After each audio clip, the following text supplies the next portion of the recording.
Andrew Edwards, the midweek edition of Drive, 4:25.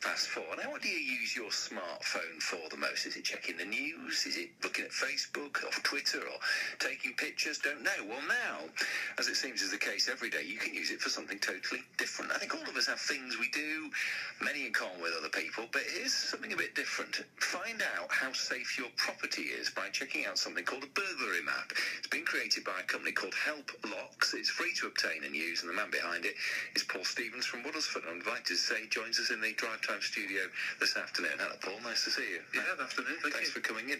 So, who is this for? Is it for someone who's already in situ, or is it, say, for a house hunter thinking, actually, is this a safe area to go? What's the thinking? It's for anybody, really, who wants to take a look at whether it be a property they're already living in or perhaps a property they're looking to purchase.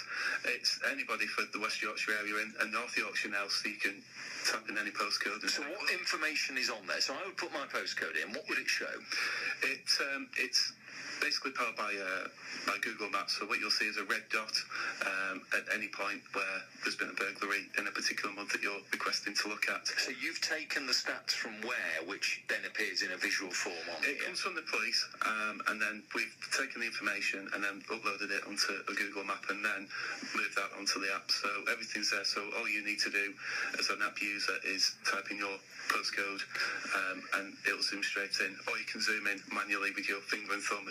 Is it different from what the police have done? Because I know in the past they provided maps where you can equate evidence and information like that and have a look at it on a map. Is it different from that? From that point of view, no. That particular part is something you can get elsewhere. But what makes this app slightly different is once you've obtained the information about your area, if you decide that maybe you do want to do something to improve your security, through the app you can contact us on our free number. So this is what I'm thinking. Clearly you're a business and you're wanting, apart from giving information, to generate business from it. So that's the idea.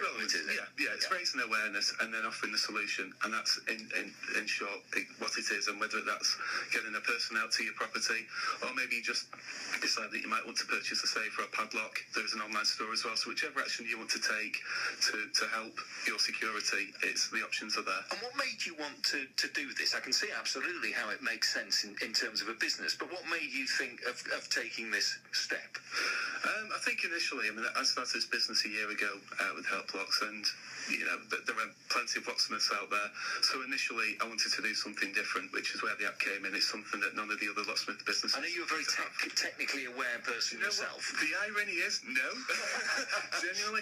I built the app myself, but to be fair, I have to say I found a company called the App Institute, which is so they're like a development company, are they? Yeah, and it really is. It's like IKEA, but for apps. It really is. A goes into B, B goes into C, and oh look, I've got an app. So now you've ended up with the app, and it's interesting. How we live in a small world. You're in Woodlesford, and somebody we know well. He's been a friend of this programme. I made a longer programme about dementia with him. Peter Smith got in touch with me because you've just signed up to Dementia Friendly Rothwell, I think, haven't you? Yeah, and I think along with the burglary app, I think it just shows as a company how seriously we take our social responsibility, and being involved in something like that and making sure that we are a dementia-friendly business is so important to us.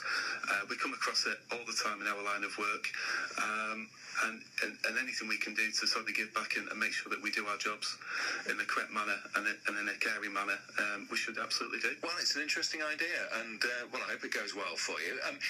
I suppose the other side of it, people might think, oh, blimey, I'm not moving there, I'll go somewhere else entirely. I suppose that is the other side of it. It awakens people to the reality, doesn't it? Yeah, I think the thing is, you shouldn't be put off by moving somewhere, absolutely not. But I think really we're not trying to scaremonger in that way, but what we really want to do is just raise the awareness and show through the same app that it's okay, we have the solutions here, we can upgrade your locks, we can add security devices, it's all there, all the solutions are there for you. Well, it's an interesting thing, and I like your admission that you're not actually a very techie bloke, but you've set it up, got some help, and here he is. Paul Stevens from Woodlesford, really nice to see you, and the burglary map, he's from that company called Help Locks. Nice to see you, thanks so much for coming in. It's BBC Radio Leeds, it's Andrew with Drive, all